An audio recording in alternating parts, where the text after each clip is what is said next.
So guys, after we looked at the RS5 Avant, the new one, today's the time to reveal a very special version from a body type perspective that we didn't have before, because that is the sedan element of the RS5. So the first time that we're also getting a four-door sedan, and you could of course say the Sportback that we had in the previous generation was similar, but I mean, look at those wheel arches there.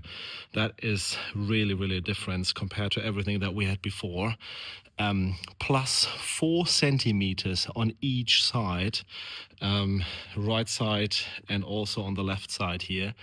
I mean, that is something that almost looks in the direction of the e-tron GT or RS e-tron GT from a body type perspective. So fully new body for the RS5, and also the center exhaust that just gives that car that stance on the road and that specialness, because nobody will be mistaking this car for a regular A5 if you're driving behind that car. Very nice details. As said before, we have those checkered flags in the rear lights, which is also RS dedicated, and you can see that we have a rear spoiler, a small one, but very much attention to detail, in forged carbon this time as well. And of course also the diffuser, or the diffuser outlet, is in forged carbon this time. Specifically from this side, I think the full stance of the RS5 comes to life. Also the front elements, as said before, we formerly only knew from the RS6 GT, are also now a design element of the regular, you could say regular RS models. And specifically in that green, we will just look in the inside in just a second, and those kind of bronze brake calipers that you can get now front and back, and the matte finished wheels, 21-inch wheels, and the matte forged carbon.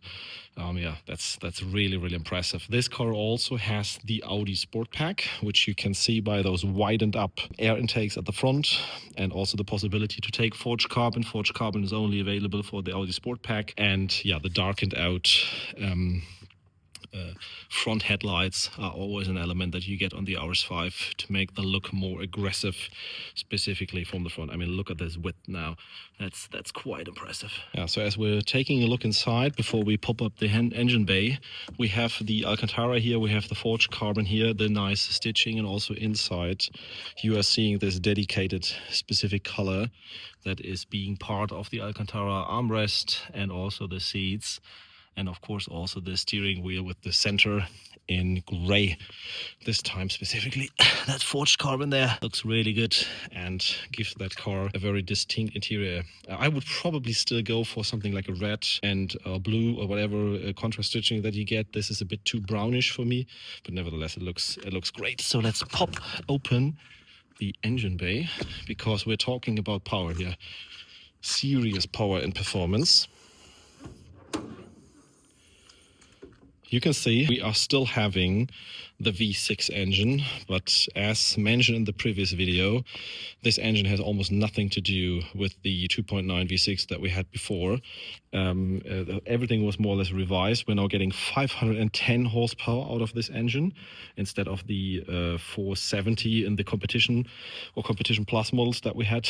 But of course, it's not only about this V6 engine, but we're also having, let's say, a battery in the back, electric motor in the front, and an electronic torque vectoring system, which is giving this car not only driving dynamics, but in the end 640 horsepower, 639 to be precise, and I think 830 newton meters of torque, and that brings it into the direction of the RS6 performance, I would say. That's probably the power outlet, and also the acceleration figures are likely being on pair with the RS6 performance. So totally new league for RS5 that we never have seen before. So just to show you what level of detail we have, I mean, look at those seat belts here in this, I forgot the color, but the elements that you can also see right here, for example, on the brake calipers. That is a level to detail that we haven't seen on our Sport before, or you had to choose very costly exclusive options and to get those parts. But now it's more or less part of the standard packages, and you still have a lot of choices, but Audi is helping you to make the car look great already in the regular trim that you can get on the configurator, and you don't have to go to Audi exclusive to get all that individual stuff. First of all, let's of course look again at those exhaust tips. I mean, you probably say it looks a bit too weirdish when they're in the middle. but that is the element that gives that car that stance and the rear view. I also like that they are not that centered as they are, for example, with the Porsche GTS, the 992 model. They look more, yeah, well placed, I would say. And also the size of those exhaust tips is huge. I mean, it's not only one hand, but you can fit two hands in each exhaust pipe. And also that rear light here, or fog light, gives that a kind of race car and emotional race car like character. If you would ask me, after seeing both cars, Avant or Sedan, personally I'm a bit more team Avant. Probably that wheel arch comes across even more brutal on the Sedan than it comes on the Avant, but the Avant just has the overall nicer shape, I would say. And the width of the rear, I don't know why, but probably due to that more narrow spoiler that is sitting, let's say, in the back of the Avant, looks even nicer. And also from a availability perspective, only RS5 Avant in Europe right now, or at least not in North America. This is what I've heard. Maybe that's coming to some point in the future. But for everybody outside Europe, this is the only shape that you can get currently. And yeah, it's minimal, let's say, difference between I would be choosing an Avant or the Sedan version. I've just checked it in the other video. I didn't find it out.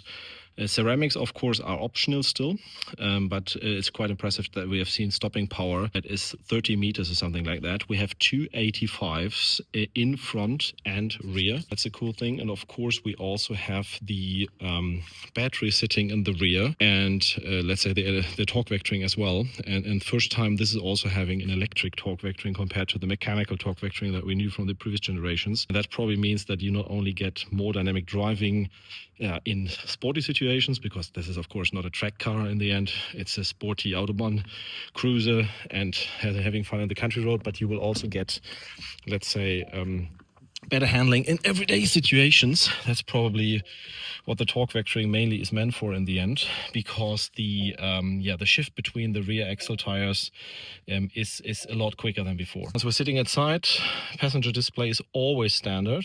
Nice view to the forged carbon rear view mirror. We have individual MMI and, let's say, dashboard experiences here. Nice view. And once you're turning on the engine, you will also get to a very nice view of that car.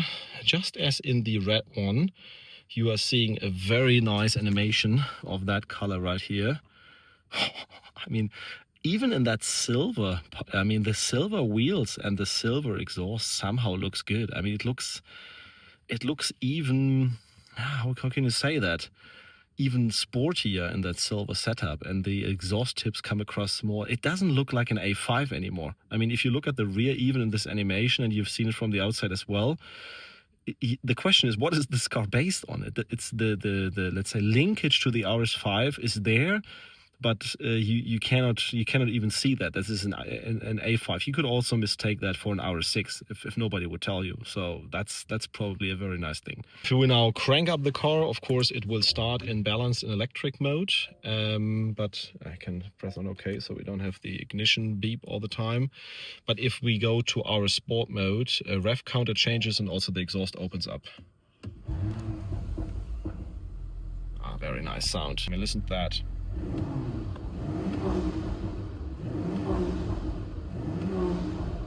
I think that sound is even better than from the RS4, I have to say, the competition that we had previously.